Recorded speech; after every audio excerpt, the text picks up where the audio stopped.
तोसाम सूबे सिंह जी, विधानसभा प्रभारी रामकिशन शर्मा जी कुंडल, विजय शेखावत जी पूर्व जिलाध्यक्ष, रिटायर्ड मेयर पवन कुमार जी, कालू जी कुंडल, रामकिशन जी सरपंच, महेंद्र जी चांदबा और मेरे सामने बैठे मेरे पूजा योग बुजुर्गों, नौजवान दोस्तों और मेरी माता बहनों, सबसे पहले तो मैं आप सभी का अभिनंदन करता हूं, वंदन करता हूं, आप सभी को नमन करता हूं, क्योंकि आज शक्ति और भक्ति का पर्व नवरात्रा है। आज मैं इस नवरात्रा के मौके पर आप सभी को बहुत बहुत शुभकामनाएं और बधाई देना चाहता हूं और हमारे प्रत्याशी भाई जेपी दलाल जी को भी बधाई देना चाहता हूं। और मैं कहना चाहता हूं, आने वाले समय में हरियाणा के अंदर हैट्रिक लगने वाली है, हैट्रिक लगने वाली है। मित्रों, मैं आपसे इतना निवेदन करना चाहता हूं कि जेपी जी ने बहुत अच्छी बात रखी है। कांग्रेस के बारे में उन्होंने कहा है कि कांग्रेस अब से नहीं, आपसे कहना चाहता हूं मेरे भाई और बहनों, जब भी चुनाव हुआ है आप कांग्रेस के घोषणा पत्रों को उठा करके देख लीजिए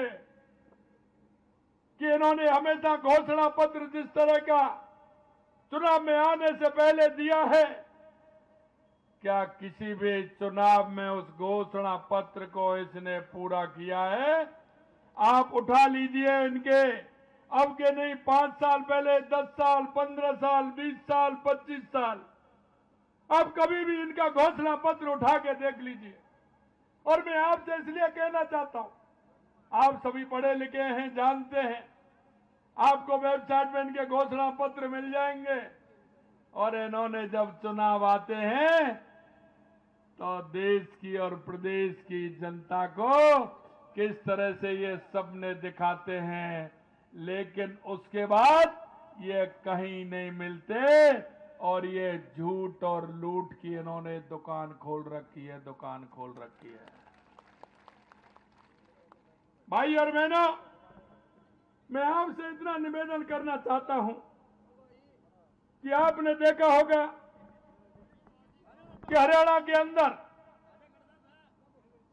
जेपी दलाल जी अभी कह रहे थे कि इन्होंने नौकरियां किसको दी थी, आपको ध्यान नहीं है क्या?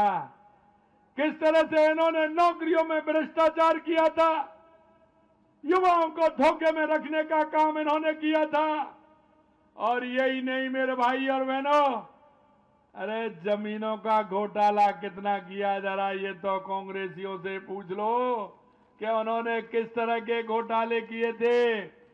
और हमारे किसान को 2 रुपए, 3 रुपए और 4 रुपए के चेक देने का काम इस कांग्रेस की सरकार ने किया था, इस कांग्रेस की सरकार ने किया था। मैं आपसे कहना चाहता हूं कि कांग्रेस, अगर सही मायने में मैं कहना चाहता हूं तो कांग्रेस इस भ्रष्टाचार की जननी है। अगर इस देश में अगर सही मायने में कहें कि यह भ्रष्टाचार किसने किया, इस भ्रष्टाचार की जड़ में कांग्रेस है। और ये कांग्रेस भ्रष्टाचार की जननी है, भ्रष्टाचार की जननी है। इनके अगर नेताओं को आप देखेंगे, ये बड़ी बड़ी बातें करते हैं, लेकिन मैं आपसे कहना चाहता हूं, किसी नेता का रिकॉर्ड उठा करके देख लीजिए। आप कह रहे थे कि कांग्रेस के लोग चुनाव के बाद ढूंढने से भी नहीं मिलते हैं, कहीं नहीं मिलते हैं। मैं आपसे इतना निवेदन करना चाहता हूं और यह विश्वास भी दिलाता हूं कि 2014 के बाद देश के यशस्वी प्रधानमंत्री नरेंद्र मोदी जी ने जो 2014 के बाद देश में परिवर्तन लाने का काम किया है, वो आप सभी के सामने है। चाहे वो हमारी गरीब कल्याण की योजनाएं हो, चाहे हमारे विकास की योजनाएं हो, या आतंकवाद और नक्सलवाद का खात्मा हो, या देश का दुनिया में बढ़ता हुआ स्वाभिमान हो, यह 2014 के बाद आपने देखा होगा। कहीं किसानों को सम्मान निधि मिलती थी क्या? 2014 से पहले कभी किसानों को सम्मान निधि मिली थी क्या? मैं आपसे पूछना चाहता हूं, आप बताइए 2014 से पहले किसी किसान को सम्मान निधि मिलती थी क्या? अरे किसी गरीब के बैंक में खाते होते थे क्या? अरे गरीब तो बैंक में जाता ही नहीं था। अरे एक और बता दो मेरे को, कभी गरीब का बीमा होता था क्या? अरे गरीब बीमा को जानता था क्या? अरे मैं तो कहता हूं, अरे वो गरीब तो बीमा की क्या चले, बैंक की चौखट पर नहीं चढ़ सकता था, कभी बैंक में जाता ही नहीं था, बैंक में उसका खाता ही नहीं था। लेकिन देश के यशस्वी प्रधानमंत्री नरेंद्र मोदी जी ने अरे बैंक में खाता भी खुलवाया और 12 रुपए में गरीब का बीमा भी करने का काम किया। यह देश के यशस्वी प्रधानमंत्री नरेंद्र मोदी जी ने किया। मैं आपसे कहना चाहता हूं, कभी बारिश आती थी तो हमारी माता बहनों को पूछिए, वो सबसे ज्यादा चिंता करती थी तो अपने ईंधन की करती थी, क्योंकि आप तो इधर उधर से जाते थे, घर में जाकर के बैठ जाते थे। हमारी माता बहनें खाना बनाती थी, खाना बनाती हैं तो उनको चिंता भी रहती है कि खाना कैसे बनेगा, वो ईंधन को सुरक्षित रखती थी। लेकिन हमारी माता बहनों को सम्मान देने का काम किया तो देश के यशस्वी प्रधानमंत्री नरेंद्र मोदी जी ने किया। आज अगर घर पर जाते हैं तो पहले चाय वाले के चाय की कहते थे तो ईंधन इकट्ठा ईंधन लाते थे जब बनाते थे, अब तो आराम से बटन घुमाया और गैस पर थोड़ी देर में चाय बन करके अतिथि का सत्कार भी हो जाता है। और मेरी माता बहनों को धुएं से भी दूर रहना होता है। ये देश के यशस्वी प्रधानमंत्री नरेंद्र मोदी जी ने किया। भाई और बहनों, मैं आपसे इतना और कहना चाहता हूं कि ये हमारे गरीब कल्याण की योजना है। आज महसूस होता है उस गरीब को कि हां, हमको सरकार के द्वारा सहायता मिलती है, लेकिन इससे पहले कांग्रेस ने सिर्फ गरीबी हटाओ का नारा दिया था। कांग्रेस का कभी गरीब से, किसान से कभी भी कोई संबंध नहीं रहा। अरे मैं कहना चाहता हूं राहुल जी, अरे आपकी दादी जी ने भी गरीबी हटाओ का नारा दिया, आपके पिताजी ने भी गरीबी हटाओ का नारा दिया, बीच में मनमोहन सिंह जी भी दे करके चले गए, सोनिया जी ने भी गरीबी हटाओ का नारा दिया। अरे आप गरीबी हटाओ को नारा दे रहे हैं, आप कब तक इस गरीबी हटाओ को नारा दे करके इस देश की और प्रदेश की जनता को कब तक लूटने का काम करोगे, कब तक लूटने का काम करोगे? और हर घोषणा पत्र में आप देख लो, इन्होंने गरीबी हटाओ का नारा दिया है। मैं कहना चाहता हूं, अगर गरीबी हटाने का काम किया तो देश के यशस्वी प्रधानमंत्री नरेंद्र मोदी जी ने किया। आपको पता है मेरे भाई और बहनों, तीसरी बार सरकार बनते ही और पहली फाइल थी तो या तो किसान की थी जिस पर हस्ताक्षर किए, या हमारे के लिए स्वीकृति जारी की थी। आज किसी भी गांव में देख लीजिए, प्रधानमंत्री आवास योजना आपको हर गांव में मिल जाएगी। उस मेरे गरीब भाई को मकान भी मिलेगा और साथ में शौचालय भी मिलेगा, और गरीब भाई को पंडित दीनदयाल उपाध्याय ज्योति योजना के माध्यम से बिजली का कनेक्शन भी मिलेगा। ये देश के यशस्वी प्रधानमंत्री नरेंद्र मोदी जी ने किया है। मैं आपसे कहना चाहता हूं, यही नहीं, देश के यशस्वी प्रधानमंत्री नरेंद्र मोदी जी ने हर किसान के लिए, क्योंकि उन्होंने बताया कि 4 जातियां हैं और वो जातियां हैं युवा, महिला, किसान और मजदूर। और मैं कह सकता हूं कि इन साथियों में पूरा सब कुछ समाया हुआ है, क्योंकि अगर युवाओं की कोई चिंता करने वाले हैं तो देश के यशस्वी प्रधानमंत्री नरेंद्र मोदी जी हैं, और हमारी माता बहनों की चिंता करने वाले हैं तो हमारे देश के यशस्वी प्रधानमंत्री नरेंद्र मोदी जी हैं। अगर किसान की चिंता करने वाले हैं तो हमारे देश के यशस्वी प्रधानमंत्री नरेंद्र मोदी हैं। मैं आपसे कहना चाहता हूं, हरियाणा के अंदर 10 साल के अंदर कितना बड़ा परिवर्तन हुआ है ये आपको देखने को मिलेगा। अरे 2014 से पहले जो घोटाले होते थे, अरे वो तो गिने भी नहीं जाते थे। कांग्रेस के घोटालों को पूछ लेना, मेरे बुजुर्ग मेरे सामने बैठे हैं।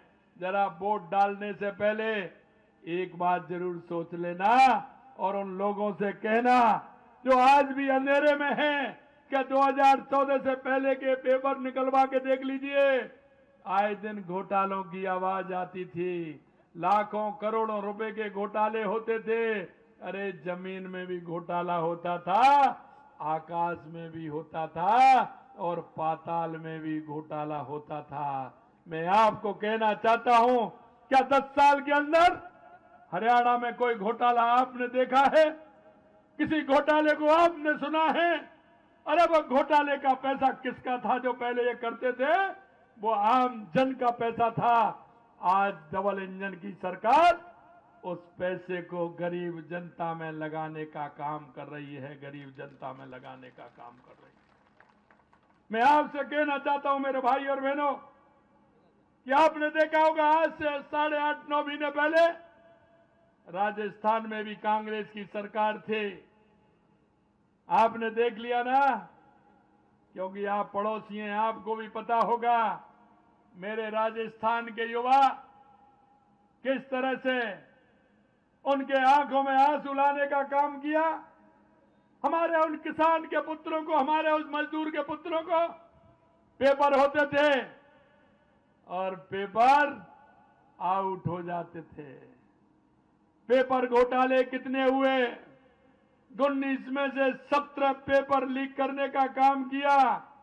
और हमने चुनाव से पहले कहा था, और चुनाव से पहले हमने युवाओं से कहा, हमने किसान से कहा, हमने मजदूर से कहा कि आप चिंता मत करिए, जिन्होंने युवाओं के आंखों में आंसू देने का काम किया है हम उसको किसी भी कीमत पर बख्शने वाले नहीं हैं। और आपने देखा राजस्थान के अंदर 2-4 शहर डेली के बंद हो रहे हैं, लगभग 160 लोगों से ज्यादा जेल की सलाखों में बंद हैं। अभी तो वो मछली आई है, लोग कहते हैं मगरमच्छ कब आएंगे।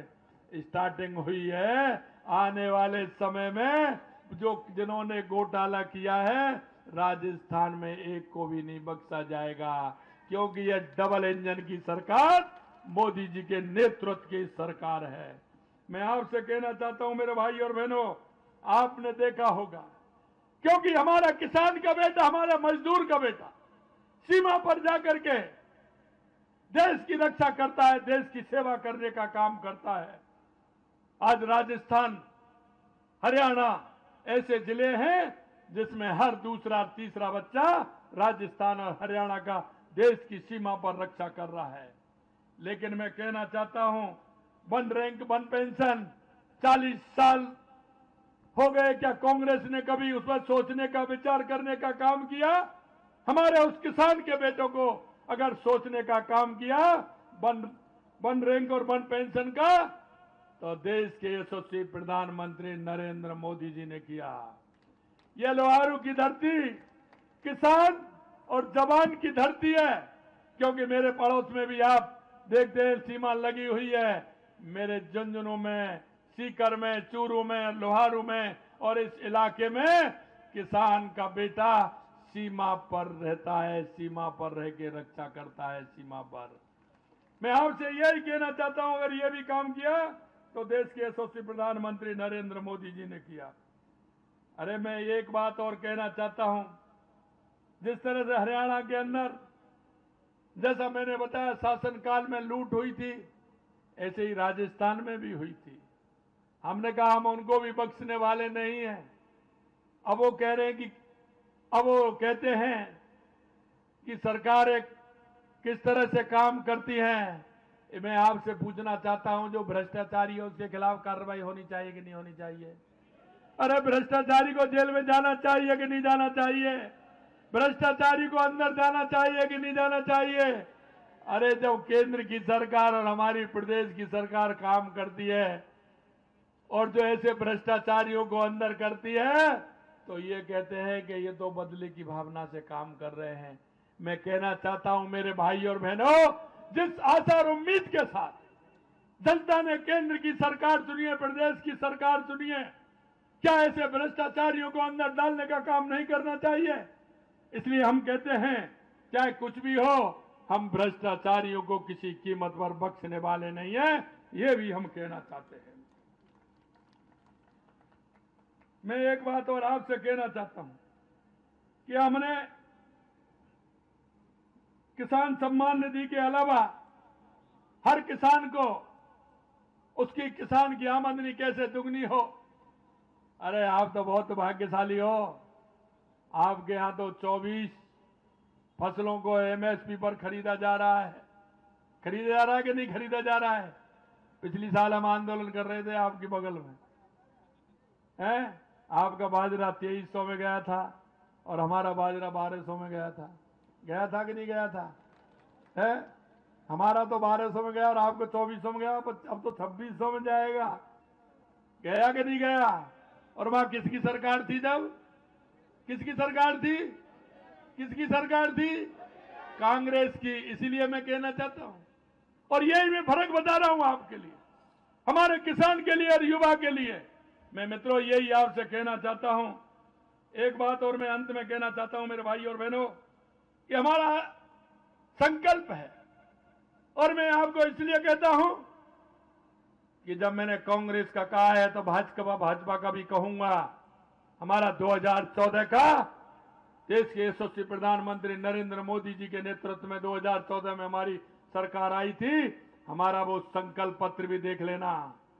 हमने वो 2014 में जो संकल्प पत्र दिया था, वो हमने 2019 में पूरा किया, और 2019 में दिया था वो 2023 में हमने पूरा करने का काम किया, और अब जब हमने 24 में दिया है उसको भी पूरा करने का काम करेंगे।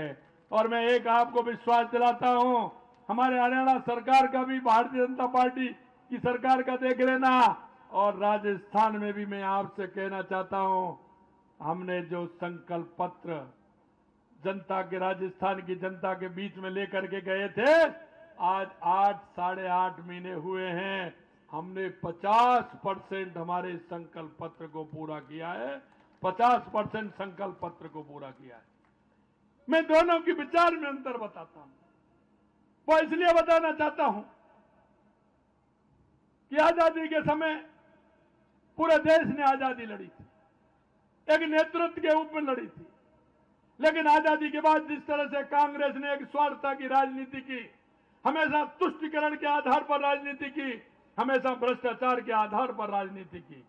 हम जनता के बीच में रहते हैं, हम जनता के बीच में जाते हैं, जनता के सुख और दुख की सुनते हैं। हमारा कार्यकर्ता भी कोई बात कहता है उसको पूरी करने का काम कहते हैं। हमारे जेपी दलाल जी को आपने सुना, क्योंकि उनका अंदर का भाव बोल रहा था कि जो कहते हैं वो करते हैं, और करते हैं वो ही कहते हैं। इसलिए मेरे भाई और बहनों, मैं आपको इतना ही कहना चाहता हूं कि आप सब लोगों से जो हमारी सरकार ने जो वायदा किया है, जो हमने संकल्प पत्र हरियाणा में दिया है, ये मैं आपको विश्वास दिलाता हूं कि हमारी सरकार उस संकल्प पत्र को पूरा करेंगे। आपको तो एक फायदा और हो रहा है, क्योंकि मेरे को ऐसा ही नहीं लग रहा है, क्योंकि मेरे को बिल्कुल सीमा है तो मेरे को तो ऐसा ही महसूस हो रहा है कि मैं राजस्थान में ही हूं। इसलिए आपको तो एक फायदा और हो रहा है। अरे एक आपके प्रमुख जो सरकार में प्रमुख रहने वाले हैं, ऐसे जेपी दलाल जी मिलने वाले हैं, और एक की जगह दो मुख्यमंत्री आपको मिलने वाले हैं, दो मुख्यमंत्री मिलने वाले हैं। इसलिए मेरे भाई और बहनों, मैं कहना चाहता हूं आप सभी से, अरे पड़ोसी धर्म तो हमको निभाना ही है। और हमारे जेपी दलाल जी हमारे मित्र हैं। मैं आप सभी से कहना चाहता हूं कि सबसे ज्यादा वोटों से देवी जेपी दलाल जी को सबसे ज्यादा वोटों से जिता करके हरियाणा की विधानसभा में भेजना है। और ये मैं विश्वास दिलाना चाहता हूं आपको कि बहुत बड़े बहुमत के साथ जब 8 तारीख को रिजल्ट आएगा, हरियाणा में हैट्रिक बनेगी। मैं आपको इतना ही कहना चाहता हूं मेरे भाई और बहनों, क्योंकि जब आजादी की लड़ाई लड़ रहे थे तो आजादी की लड़ाई में जितने लोग लड़ाई लड़ रहे थे उससे ज्यादा तमाशा देख रहे थे। मैं आपसे यही कहना चाहता हूं कि आपको आज मौका है, और इस बात के लिए है क्योंकि ये लोग आते हैं झूठ और लूट के आधार पर आते हैं। ये जो पार्टियां हैं, परिवार की पार्टियां हैं, बाप बेटों की पार्टियां हैं, ये वंशवाद की पार्टियां हैं। अगर कोई सही मायने में अगर जन्म की पार्टी है तो भारतीय जनता पार्टी है, भारतीय जनता पार्टी है। इसलिए मैं आपसे कहना चाहता हूं कि जो लोग किसी तरह से उनकी समझ में बात नहीं आ रही है, वो समझ नहीं पा रहे हैं कि हमारे प्रदेश को मजबूत करना है, हमारे राष्ट्र को मजबूत बनाना है, हमारे युवा, हमारी महिला, हमारे किसान, हमारे मजदूर को हमें आगे ले जाना है, हमको विकसित भारत बनाना है, हमको विकसित हरियाणा बनाना है।